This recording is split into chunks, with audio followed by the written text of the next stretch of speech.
আমরা এই যে আজকের দিনে দাঁড়িয়ে রয়েছি, এই যুগটাকে বলা হয় প্রযুক্তির যুগ। এই যুগে আপনি যদি 100 জন মানুষ দেখেন, তার মধ্যে হয়তো 99 জন মানুষের হাতেই মোবাইল রয়েছে। 99 কেন বলবো, 100 জন মানুষের হাতেই মোবাইল রয়েছে।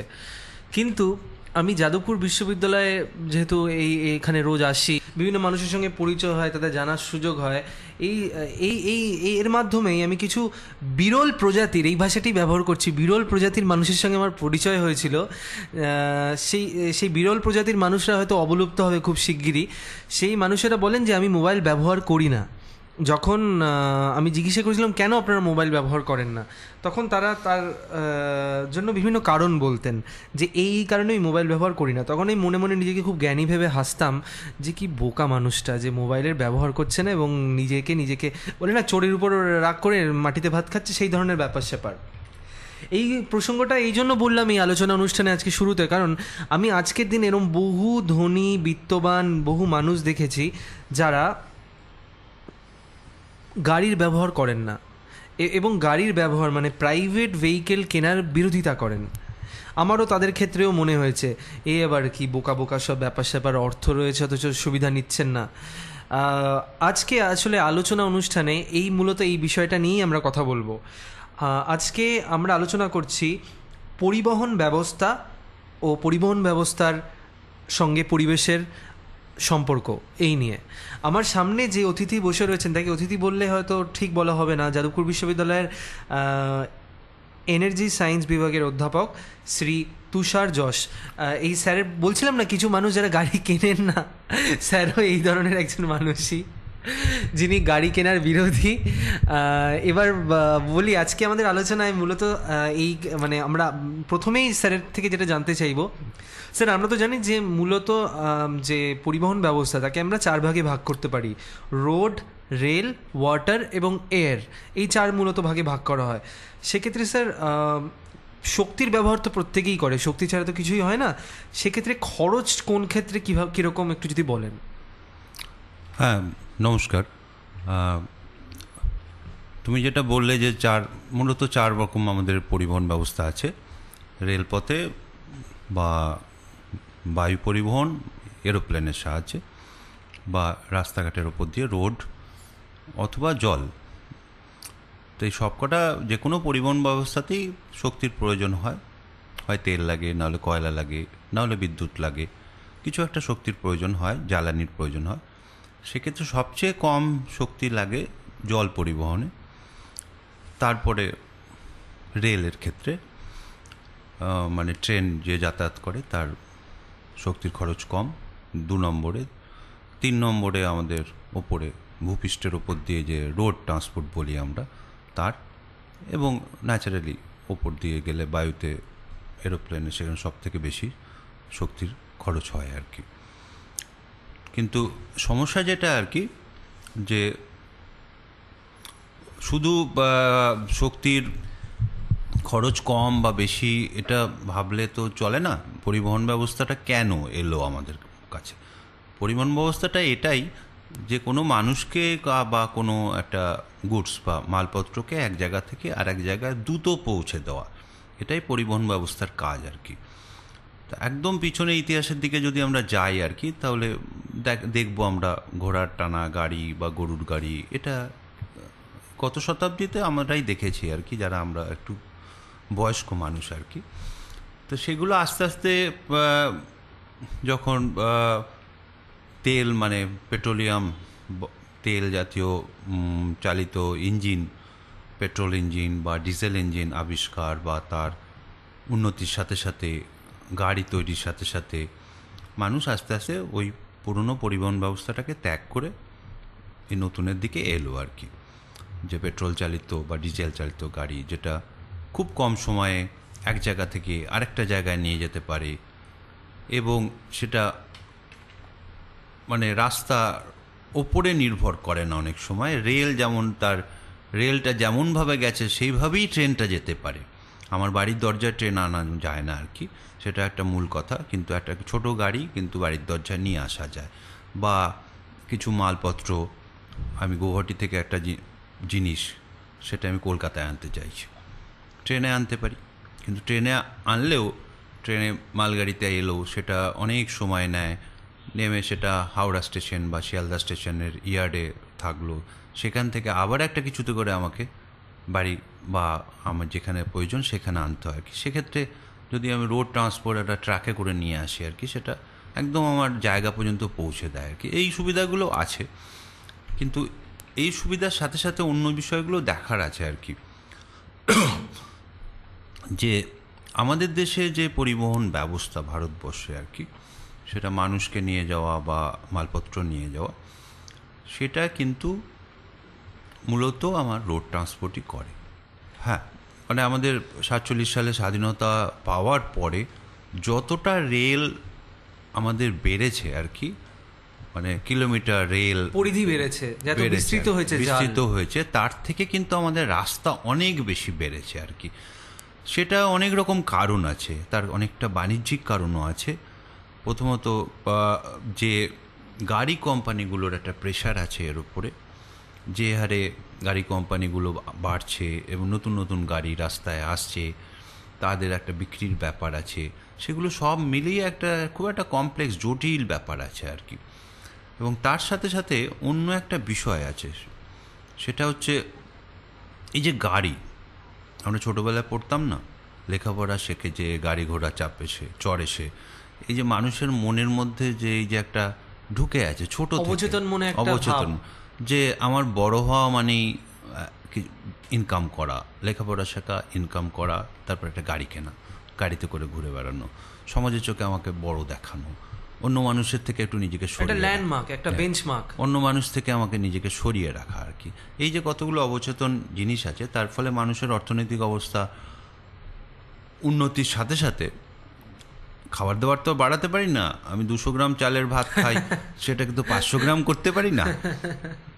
বা জামা কাপড় তো একটা প্যান্ট একটা শার্টই পরা যায়, দুটো পরা যায় না, গরম লাগে একসাথে। আমি কোনগুলো বাড়াবো? আমি এগুলো বাড়াই, আমি গাড়ি কিনি, আমি বাড়িতে এসি মেশিন লাগাই, এই মানে এর পেছনে দৌড়াতে গিয়ে এরকমও শুনেছি আমি, কিছুদিন আগের ঘটনাই বলছি, নাম স্থল পাত্র না বলে, একজন মানুষ গাড়ি কিনেছেন এবং গাড়ির তেল ভরার পয়সা নেই। হ্যাঁ, সেটাই হয়েছে। তার ফলে আমরা গাড়ির দিকে যাচ্ছি।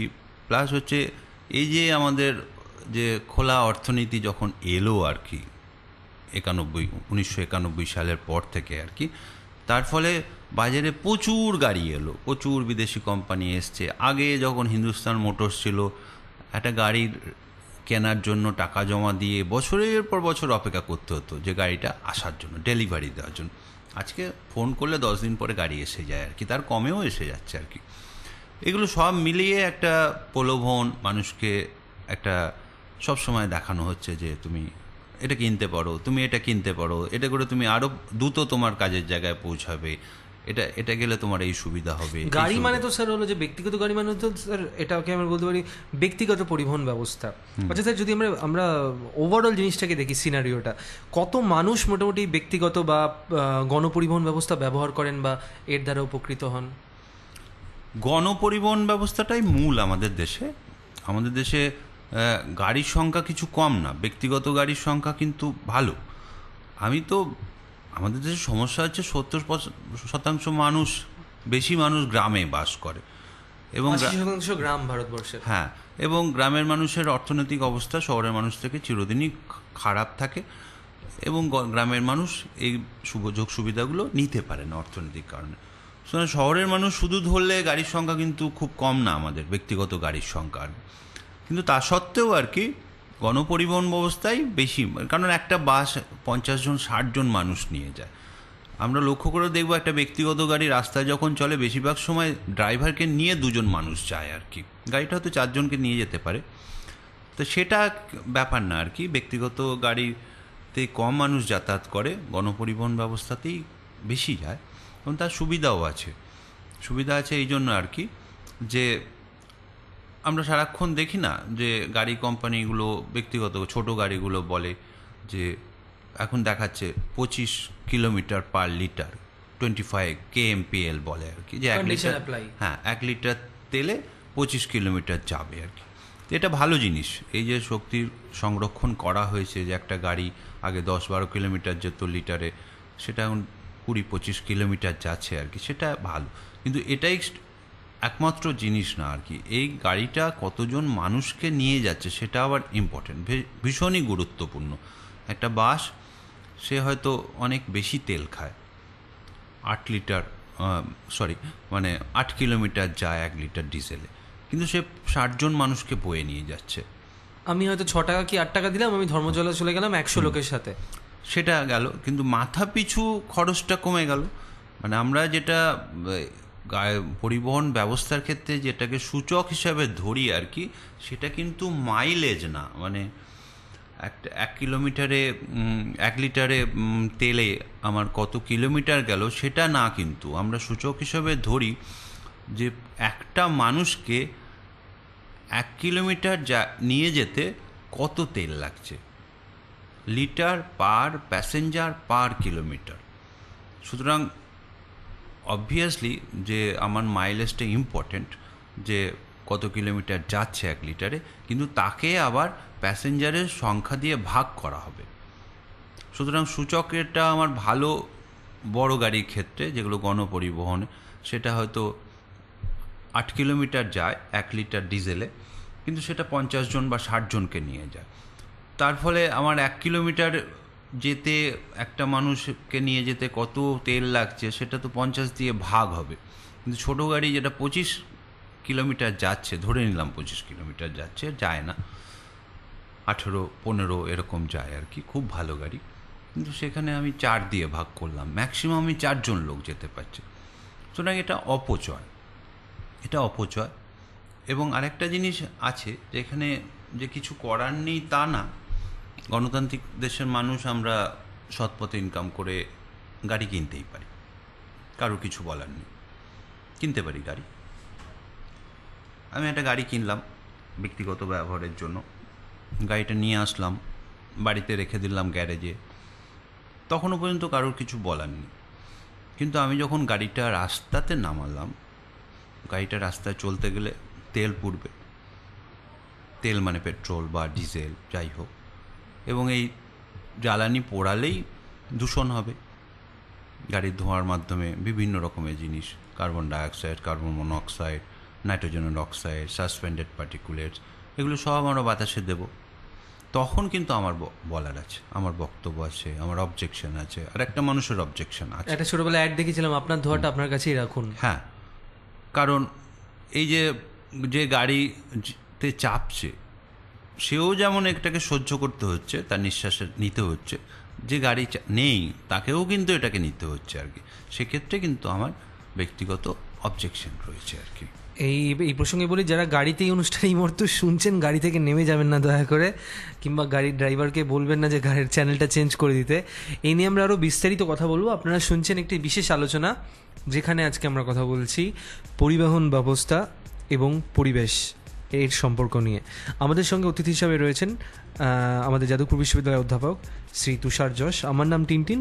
আমরা ফিরে আসছি একটি ছোট্ট বাণিজ্যিক অন্তরালের পর, আরও বিস্তারিত কথা হবে। আমাদের নাম্বার 24146060। আরও একবার বলি, 24146060।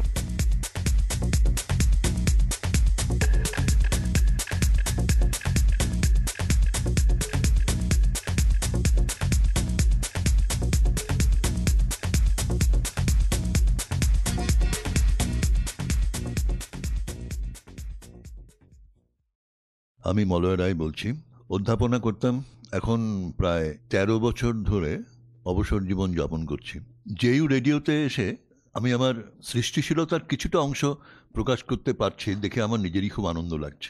আমি নিহারকান্তি নায়ক, আমিও অবসর নিয়েছি, কিন্তু আমার অবসরের সময়টা ভরিয়ে দিয়েছে জেইউ।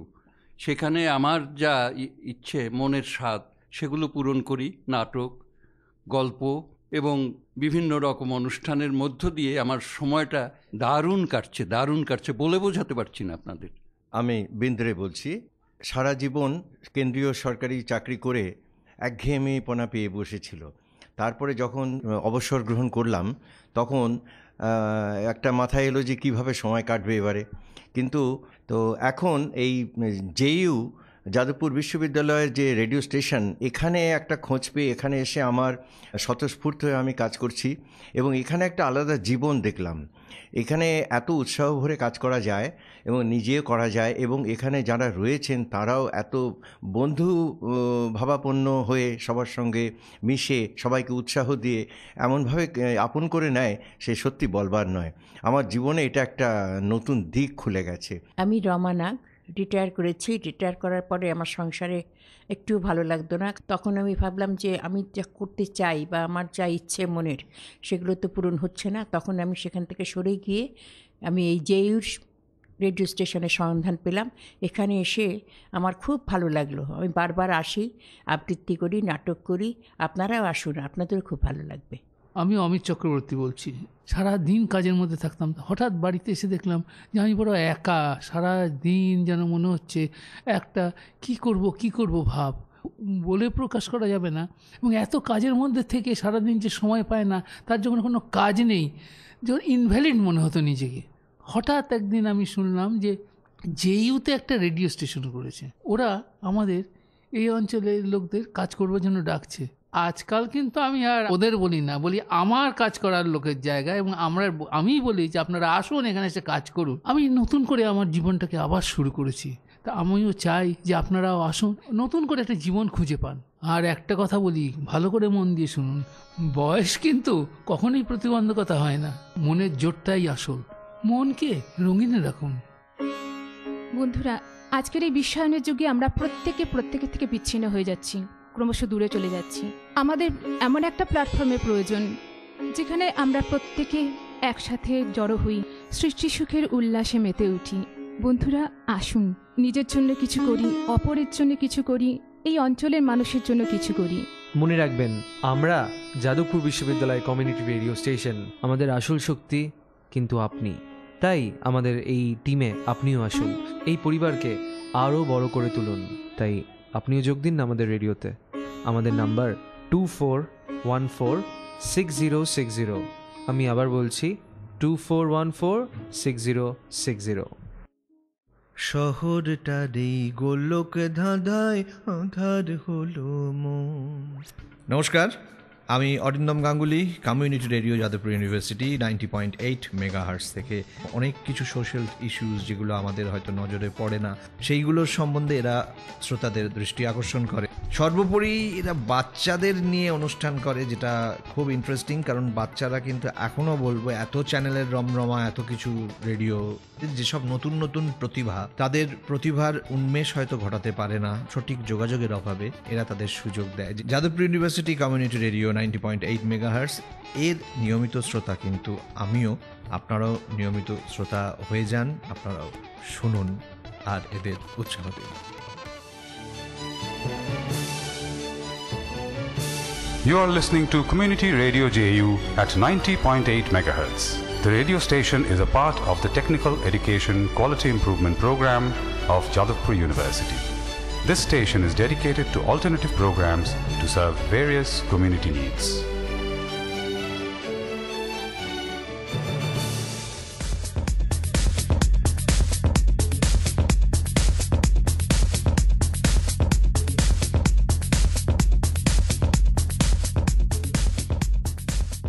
ফিরে এলাম বাণিজ্যিক অন্তরালের পর। আজকে আমাদের কমিউনিটি রেডিও জেইউর আলোচনা অনুষ্ঠানে আলোচনা হচ্ছে পরিবহন ব্যবস্থা ও তার সাথে পরিবেশের যোগাযোগ নিয়ে। আজকে আমাদের সঙ্গে স্টুডিওতে অতিথি হিসাবে রয়েছেন শ্রী তুষার যশ, যাদবপুর বিশ্ববিদ্যালয়ের অধ্যাপক, এবং আমি রয়েছি বিশেষভাবে অজ্ঞ টিনটিন। আজকে এতক্ষণ আমরা কথা বলছিলাম পরিবহন ব্যবস্থার বিভিন্ন দিক নিয়ে, ব্যক্তিগত পরিবহন ব্যবস্থার বিভিন্ন দিক নিয়ে আলোচনা করছিলাম আমরা। এবার আমি প্রশ্ন করবো প্রথমেই স্যারকে। আচ্ছা স্যার, বিভিন্ন ধরনের পরিবহন ব্যবস্থা তো আছে, যেরকম আমরা সাধারণ অর্থে ট্রেন, বাস, ট্রাম। আমরা ট্রেনে তো সে অর্থে বেশিরভাগ লোকাল ট্রেনে দেখি যে সেভাবে ধোঁয়ার উৎপন্ন হয় না বা ইলেকট্রিকে চলে, তো সেটাও কি পরিবেশকে কতটা দূষিত করে? হ্যাঁ, ইলেকট্রিক ট্রেন দূষিত করে, মানে লোকালি দূষিত করছে না, কিন্তু ইলেকট্রিসিটি যেখানে তৈরি হচ্ছে, মূলত আমরা তো এখানে বেশিরভাগ বিদ্যুৎটাই ভারতবর্ষে থার্মাল পাওয়ার স্টেশন তো করেই কয়লা পুড়িয়ে আর কি, সুতরাং সেখানে ওটা দূষণ হচ্ছে আর কি। যেখানে ট্রেনটা চলছে ওখানে হয়তো দূষণ হচ্ছে না, কোনো একটা বিদ্যুৎ কেন্দ্রে সে দূষণটা হচ্ছে আর কি। আর অন্যান্য স্যার আর অন্য যেগুলো আছে ট্রামও ইলেকট্রিকে চলে, বা গাড়ি তো তেলেই চলে আমরা জানি, পেট্রোল বা ডিজেল। এখন অন্যভাবে আসার চেষ্টা হয়েছে, সিএনজি ব্যবহার হচ্ছে, compress natural gas. Compress natural গ্যাসের দূষণ মাত্রা কম, কারণ কম্প্রেস ন্যাচারাল গ্যাসও একটা হাইড্রোকার্বন, কিন্তু এর সাইজ কম, মিথেন মূলত ছোট হাইড্রোকার্বন, তার ফলে তার কম্বাসন ভালো হয় আর কি পেট্রোল বা ডিজেলের তুলনায়। স্যার ভবিষ্যৎ কি এই মানে পেট্রোল আর ডিজেলই কি ভবিষ্যতে থাকবে? পেট্রোল ডিজেল তো থাকবে না, এ তো শেষই হয়ে যাচ্ছে আর কি, সেটা না। অন্য বিকল্প ব্যবস্থাগুলো যেমন বৈদ্যুতিক গাড়ির কথা ভাবা হচ্ছে এখন, আমরা মানে বৈদ্যুতিক ট্রেন তো আছেই, গাড়ির কথা যে ব্যাটারি চালিত গাড়ি, এবং বলতে পারো যে এই ব্যাটারিটা চার্জ হবে কোথা থেকে, যে আমার কনভেনশনাল বিদ্যুৎ থেকে না, সেটা না, বিকল্প বিদ্যুৎ সোলার ফটোভোল্টিক সেল দিয়ে, সোলার সেল দিয়ে আমরা এই বিদ্যুৎটাকে, ব্যাটারিটাকে চার্জ করে নিলাম, রিচার্জ করে চালাতে পারি, সেক্ষেত্রে দূষণ হচ্ছে না আর কি। সেগুলো আসছে আস্তে আস্তে। স্যার এই প্রসঙ্গে আমার একটা মানে অভিযোগ রয়েছে যে অনেক দিন ধরেই কিন্তু স্যার, অন্তত বিগত 20 বছর ধরে, অ্যাটলিস্ট 10 বছর ধরে তো এই মানে সায়েন্সটা অলরেডি প্রুভেন সায়েন্স, এবং এই সায়েন্সটি নিয়ে গবেষণা হচ্ছে, প্র্যাকটিক্যাল ফিল্ডেও কাজ হচ্ছে, কিন্তু আদপে কিন্তু স্যার মানুষ ব্যবহার করছেন না, সে অর্থে রেভলিউশন করতে পারছে না ব্যাটারি চালিত গাড়ি কিংবা স্কুটার হয়তো খানিক অংশে হয়েছে, কিন্তু গাড়ি এবং অন্যান্য যান কিন্তু ব্যাটারি চালিত রিচার্জেবল ব্যাটারি দিয়ে করা যাচ্ছে না। কেন স্যার? কারণ করা যাচ্ছে, কারণ যে কোনো একটা আবিষ্কার বা টেকনোলজি যদি আমরা বলি আর কি, সেটা যদি একটাও করা যায় আর কি, তার মানে তার বিজ্ঞানটা ঠিক আছে আর কি। তার পদ্ধতিগত কিছু মানে সেটাকে পরিকল্পনাটাকে ইমপ্লিমেন্ট করতে কিছু পদ্ধতিগত ভুল আছে বা কিছু বটলনেক আছে। ব্যাটারি চালিত গাড়ি যেটা সমস্যা হয় আর কি, সেটা হচ্ছে ওটার স্পিডের সমস্যা আছে, একটা এর বেশি স্পিড তোলা যায় না এখনও পর্যন্ত। প্লাস হচ্ছে যে ব্যাটারিটা রিচার্জ কতটা করব, আমি তো বিশাল বড় ব্যাটারি নিতে পারবো না, তাহলে গাড়ির ওজনটাও বেড়ে যায়, গাড়িটাকে যেহেতু ব্যাটারিটাকেও বয়ে নিয়ে যেতে হবে। আমি নিজে চালিয়েছি বলে আমার ধারণায় যেটুকু, যে রাস্তায় রিচার্জ করার জায়গা নেই, তারপরে কোনো মেকানিক নেই, সাধারণ দোকানে সারানো যাচ্ছে না, সুতরাং গাড়ি খারাপ হওয়া মানে আসলে আমার মনে হয় অনেকটা সময় লাগবে এই জিনিসটা হতে। এগুলো আস্তে আস্তে সময় লাগবে, কারণ আমাদের যে তেল চালিত গাড়ির যে ইতিহাস, সেটা 100 বছরের উপরের ইতিহাস আর কি, সুতরাং সেটা আস্তে আস্তে তৈরি হয়েছে। আজকে যে কোনো রাস্তার ধারে একটা গ্যারেজ পাওয়া যায়, দুটো ছেলে তাকে গাড়ি সারিয়ে দিতে পারে আর কি, চালার মতো করে, কিন্তু এটাও হবে। স্যার গত 10 বছরে আমরা তো জানি যে পেট্রোল এবং ডিজেল থেকে বেশ ভালো মতো পরিবেশ দূষণ হয়, তার প্রমাণ তো যে কোনো সাধারণ মানুষও যদি বন্ধের দিন কিংবা কোনো একটা ছুটির দিনে রাস্তায় যেন একটা খোলা নিঃশ্বাস নেওয়া যায়, তো স্যার কতটা পরিবেশ দূষণ হয়েছে কলকাতায়, বা এই সম্বন্ধে একটু ধারণা দেন। গত 10 বছরে এত গাড়ি ঘোড়ার মাত্রা বেড়ে গেছে, এটা আমাদের সহনীয় মাত্রার অনেক গুণ উপরে, সঠিক সংখ্যাটা আমি বলতে পারবো না। দিল্লি তো হাইয়েস্ট এই মুহূর্তে। হ্যাঁ, কলকাতা শহর বা বড় বড় শহরগুলো, শুধু কলকাতা না, যে কোনো বড় শহরে আমাদের যে সহনীয় মাত্রাটা আছে আর কি, মানুষ যেটুকুনি সহ্য করতে পারে, তার উপরে কিন্তু এটা যাচ্ছে, চলে যাচ্ছে। আর যে হারে গাড়ি সংখ্যা বাড়তে শুরু করেছে আর কি, এবং যেটা মুশকিল হয় আর কি, গাড়িটা সংখ্যাটার বাড়ানোর উপর কোনো নিয়ন্ত্রণ নেই আমাদের এখন। আমি ব্যক্তিগতভাবে মনে করি যে একটা রেশনিং ব্যবস্থা বিশেষ করে ব্যক্তিগত গাড়ির ক্ষেত্রে করা উচিত আর কি, যে এতগুলো গাড়ি চলবে, এর বেশি চলবে না, কারণ আমি তো রাস্তা বাড়াতে পারছি না। এই প্রসঙ্গেই আমরা বলবো স্যার, আমরা জানি যে কলকাতা মানে আনপ্ল্যান্ড সিটি বলা হয় কলকাতার রাস্তাঘাটকে, সেক্ষেত্রে জ্যাম তো পরিবেশ দূষণের সঙ্গে মানে অঙ্গাঙ্গিকভাবে জড়িত। আর অনিয়ন্ত্রিত গাড়ি কেনা বেচা মানেই তো যে জ্যামের প্রবণতা বাড়িয়ে দেওয়া।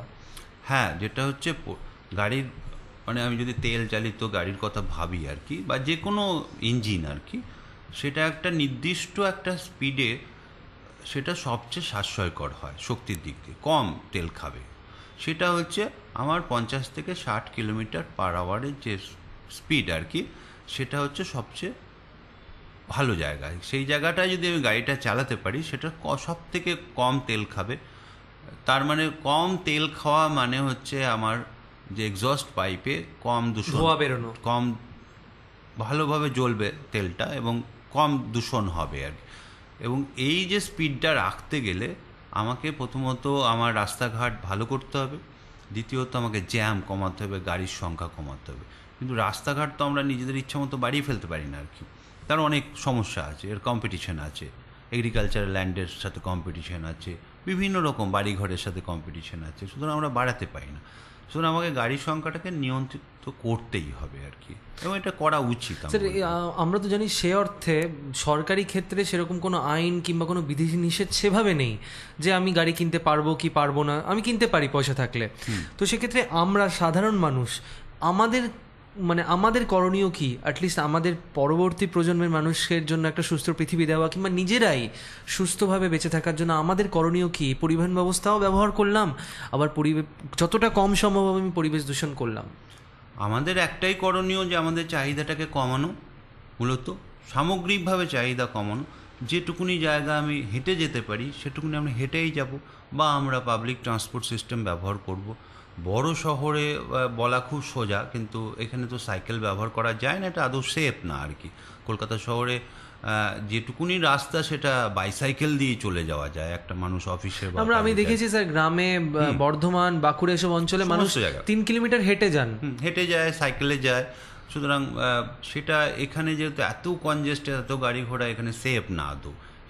হাঁটারই জায়গা নেই, আমরা যে ফুটপাথগুলো সব দখল করে ফেলেছি, হাঁটতে পারে না মানুষ, তার ফলে বাসে উঠে পড়ে আর কি। ঠিক আছে, বাসটা যাচ্ছে, সেখানে একটা লোক বেশি উঠলে ক্ষতি নেই, কিন্তু আমি আমার সুবিধার জন্য যে একটা গাড়ি কিনলাম আর কি, আমাকে যেতে হবে আমার কাজের জায়গা হয়তো 1/2 কিলোমিটার, সেটুকুনি আমি হেঁটেই যেতে পারি আর কি, তার জন্য গাড়ির কোনো দরকার নেই আর কি। তো এটা করে আরেকটা আছে আমাদের সামাজিক স্ট্যাটাসের একটা আছে আর কি। এই প্রসঙ্গে বলি যে স্যারের বাড়িতে একটা ডিকশনারি আছে, সেখানে সোশ্যাল স্ট্যাটাস শব্দটার নিচে আন্ডারলাইন করে উনি কেটে দিয়েছেন। হ্যাঁ, এটা ঠিকই আছে আর কি, যে সোশ্যাল স্ট্যাটাস বলে সেইভাবে তো কিছু করা যায় না।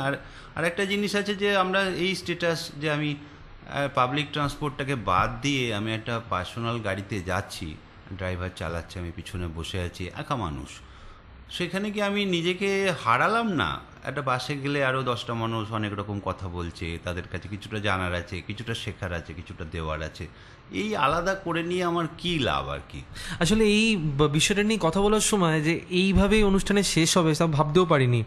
আমি সবসময় একটা কথা বলি যে এই প্রজন্মের বা এই দশকের সবথেকে বড় আবিষ্কার হলো প্রযুক্তি, কমিউনিকেশনের মূল কাজ মানুষকে মানুষের সাথে মেলানো। আর এই প্রজন্মেই দেখুন মানুষ মানুষের থেকে সব থেকে দূরে চলে গেছে, কাছে আসার জন্য আপ্রাণ চেষ্টা করছে সোশ্যাল নেটওয়ার্কিং ওয়েবসাইটে।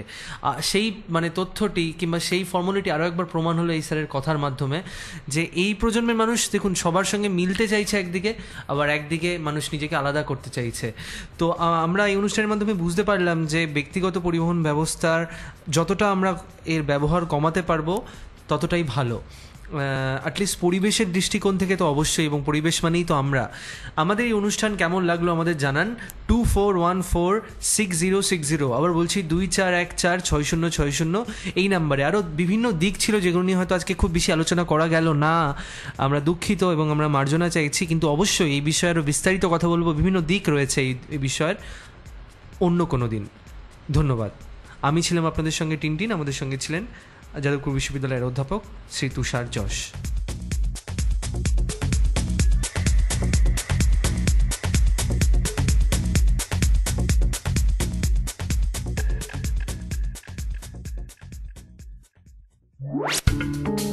আমি কুশল চক্রবর্তী, আপনারা শুনছেন কমিউনিটি রেডিও JU 90.8 মেগাহার্টজ। আমি যেহেতু যাদবপুরের একজন প্রাক্তন ছাত্র, যে যাদবপুর ইউনিভার্সিটির একটা নিজস্ব FM চ্যানেল হয়েছে, আমি শুনেছি এই চ্যানেলে নতুন ট্যালেন্টদের প্রচুর সুযোগ দেওয়া হয়। সুতরাং যদি আপনাদের মধ্যে কোনো ট্যালেন্ট থাকে যোগাযোগ করবেন। শিশু শিল্পীদের নিয়ে, যেহেতু আমি নিজে একজন শিশু শিল্পী ছিলাম এক সময়, শিশু শিল্পীদের নিয়ে অনেক রকম প্রোগ্রাম এরা করেন, নতুনদের অনেক সুযোগ দেন, বিভিন্ন রকম প্রোগ্রামের মাধ্যমে, সোশ্যাল নানা রকম প্রোগ্রামের মাধ্যমে এরা এই FM চ্যানেলকে পপুলার করে তুলতে চাইছেন। আমি শুনি, আপনারাও শুনুন, এবং যদি আপনাদের কারো মধ্যে কোনো ট্যালেন্ট থাকে, মনে করেন ট্যালেন্ট আছে, তাহলে এই চ্যানেলের সঙ্গে যোগাযোগ করবেন, শুনবেন। আপনাদের সবার জন্য রইল আমার প্রীতি, শুভেচ্ছা এবং ভালোবাসা।